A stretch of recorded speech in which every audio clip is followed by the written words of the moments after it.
সিনেমাটা 5 কোটি টাকায় তৈরি হচ্ছে, তখন যদি মনে করি 100 কোটি টাকা বলি, তখন তো এটা মনে একটা লোকজন ভুয়া বলবে।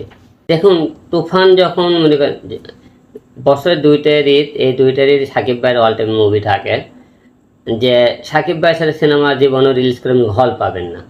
একটা সিনেমা অনেক কষ্ট করে, আমার তো কোনো প্রোডিউসার নেই, আমার নিজে মনে করে সৎ পথে টাকা দিয়ে আমি আস্তে আস্তে তিল করে সিনেমাগুলো তৈরি করেছি।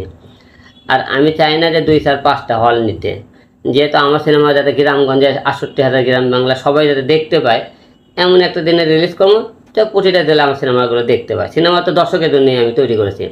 একটা সিনেমা তৈরি করার পর দর্শকদের নাই দেখতে পারে, তাহলে সিনেমা রিলিজ করে কী করবেন? এই জন্য রিলিজ করিনি। আমরা দেখতে পাচ্ছি যে যারাই সিনেমা তৈরি করছে তারা কিন্তু একটা বাজেটের জায়গাটা ক্লিয়ার করছে দর্শকের কাছে, তো যে এই সিনেমাটা এত ভালো করেছে, এটার বাজেট এমন।